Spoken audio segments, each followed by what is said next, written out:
If you ever worked in an office space before, you might recognize this unit. This is a Dell Optiplex 3010, a real office buddy back around 2010ish. I got this unit for free from Patrick. Thank you again. It's in pretty good shape. HDMI, VGA, 6 front USB, 2 front USB, back and front headphones and microphone jacks, Ethernet port, SATA inputs, DVD writer combo. Phew, man! And all of that in a small form factor desktop. What I'm going to do is refurbish and upgrade this unit into a small video editing machine for medium-sized videos, as well as playing Sims 4. Let's open it up and see what the inside state is. It is a pretty standard office packed PC. Some of it is proprietary. I want to add a few things here. As you might have seen, there's no discrete video card present. To start the disassembly, I removed the front bezel, exposing the DVD drive and the front ports. I unplugged the SATA ports on the DVD drive and then removed the drive housing.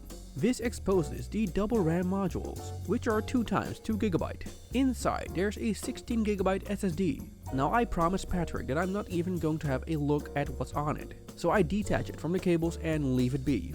I will be using other drives anyway.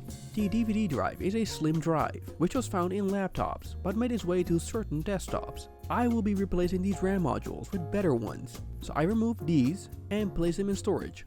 The CPU fan and CPU cooler is a beast on its own. It can be removed by loosening up these 4 screws that are attached to the motherboard. Doing so reveals the dust that has been sucked in for years. Since this unit is pretty flexible with its upgrades, I removed the original i3 CPU and will replace it with a better one as well. This is the internal fan, and it's attached with these rubber pinouts, which I need to move sideways in order to detach it. Now I like the cleverness Dell has put into this, but it's not my style. Would rather have the older option with just screws. I then detach the fan from the motherboard as I'm going to clean it as well. With the air blower, I remove all of the dust that has been there for like a century or something. The CPU fan has the most dust, and I'm just going to suck up all that crap instead of blowing it away. I then blow the unit clean with the blower to remove whatever's left. The air blowout part can be removed by removing these 4 screws. This part of the CPU fan blows out the heat with a pretty cool design. It sucks up the heat from the CPU and then blows it out with the rotational fan blade. It's pretty dirty, so I clean this up as well. See, I like my fans to be clean so it can regulate the flow of heat as best possible, resulting in better results for a silently running computer. You guessed it, even the CPU cooler gets a good licking. I mean, hey, why just stop at the fans? Now this CPU paste has been there for over 10 years and it has become rock hard. These special MX Cleaner wipes from Arctic are pretty good in dissolving old CPU paste. I get most of it off with some hard swipes, but the paste has also been going inside the nooks of the copper tubes, so with a small and flat screwdriver I scrape some off. I repeat the sequence a few times, then I blow the rest of the paste away with the blower. Time to put everything back together. Now I can just grab a fan from my storage, but I'm not going to. Cleaning this fan is far more righteous and the condition, other than being dirty, is still great. So the reason why I don't like that rubber pin method on that fan, its concept on paper is great, but getting it back in, man. I had to use a screwdriver to get those rubber pins back in there, and I reckon with each cleaning, these pins are going to wear out eventually. Like said, I am going to exchange that i3 CPU with this, an i5 CPU. This is a 2500 series one, but it is a lot faster than the original 3000 series i3. Now I found this CPU on the side of the road in a desktop PC that was out for recycling. Now next to finding that CPU, there were also 2 of these Kingston HyperX DDR3 Genesis RAM modules inside that thrown out PC. Now to place some paste on that CPU and place back that fan and cooling unit.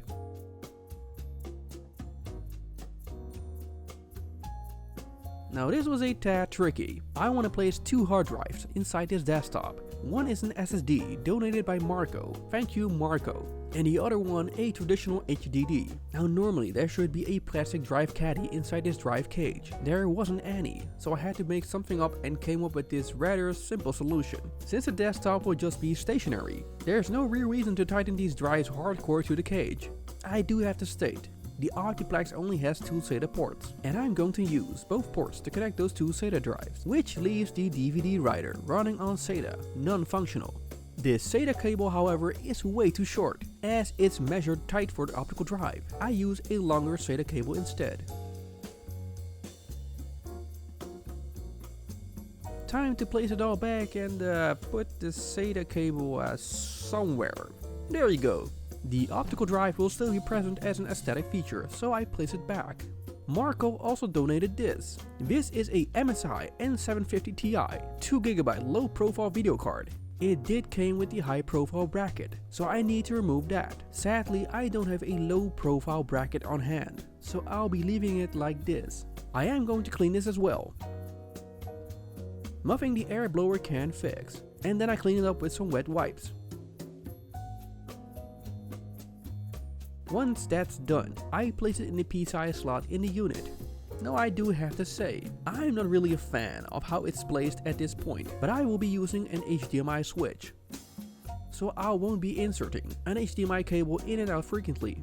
Let's reassemble the outer casing. Now I didn't notice at first that the DVD writer wasn't correctly in place while filming, but you'll see later on that I shucked it more to the front and placed it back correctly. Now to clean it on the outside with some wet wipes. The next logical step is to connect it to a monitor and watch how it runs. It turns on, and I select the proper HDMI port. As expected, it doesn't find a bootable OS. Let's check out the BIOS. Everything is being recognized and works fine. Time to install Windows 10 and drivers on this machine. I'll skip all this nonsense cause you know it's really boring. Adobe Premiere runs pretty fast on this machine, and Sims 4, well, see for yourself. It runs fluid and without any hiccups, and you don't even have to have like a spec'd out gaming machine as proven here.